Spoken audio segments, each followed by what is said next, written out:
हिंदुस्थान तुमच्या राज्यातील विषय वर घेतात कसं बघता? नाही, मला संभाजी भिडे गुरुजी काय म्हणाले ते पाहावं लागेल आणि मी माझं वैयक्तिक मत सांगतो. ते कधी काय बोलतात आणि कधी त्यांनी काय बोलावं या संदर्भात मी व्यक्त होऊ शकत नाही. तर भाजपला विदर्भात 50 ते 52 जागा शिंदे अजित पवार गटाचे सर एकनाथ महाराजांच्या नावाने तोडयागिरी सुरू आहे. महाराष्ट्रात खूप झाले आहेत असं अप्रत्यक्षरित्या टोला लगावलेला आहे एकनाथ शिंदे यांच्यावर उद्धव ठाकरे यांनी. काय वाटतं?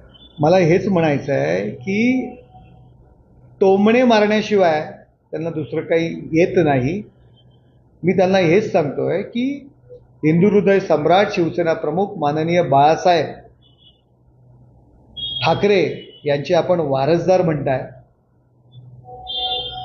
रक्ताच्या नाताने आपण वारसदार आहात, पण विचारांच्या नाताने आपण काय आहात? सावरकरांविषयी जाहीरपणे चुकीच्या पद्धतीची वक्तव्य केली जात आहेत आणि आपण आपली भूमिका काय? एकनाथरावांवरती टीका करण्यापेक्षा आजच्या पत्रकार परिषदेमध्ये आपण काँग्रेसच्या भूमिकेचा निषेध करायला पाहिजे होता. ते तुम्ही करत नाही आहे.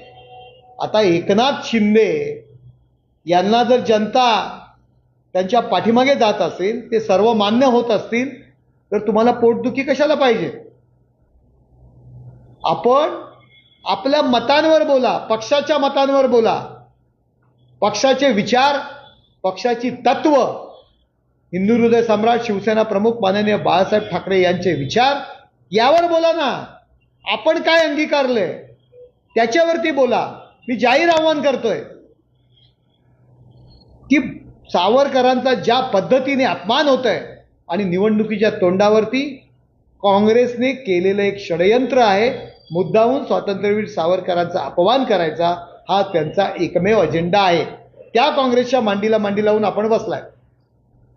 सर, संजय राऊत म्हणाले की कायदा काय भाजपच्या घरची भांडी घासतोय का? येत्या 2 महिन्यामध्ये त्यांना कायदा काय आहे हे कळेल.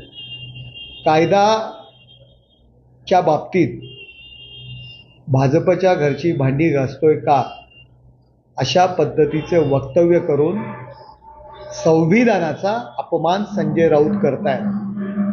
खऱ्या अर्थाने संविधानाचा अपमान संजय राऊत करतायत. कायदा आणि त्याच्याबद्दल भांडी घासतोय का अशा पद्धतीची वक्तव्य करणं संजय राऊतांना शोभतं का? कदाचित पवार साहेबांच्या घरची भांडी ते घासून आले असतील, सकाळी सकाळी जातात आणि त्यामुळे तीच भांडी घासल्याचा जो काही विषय आहे तो त्यांना नंतर आठवला असेल. कदाचित काल रात्री घासायचे विसरले असतील. म्हणून अशा पद्धतीने संविधान, कायदा म्हणजे काय? संविधान, आणि संविधानाबाबतीत खऱ्या अर्थाने संविधानाचा अपमान संजय राऊत करत आहेत.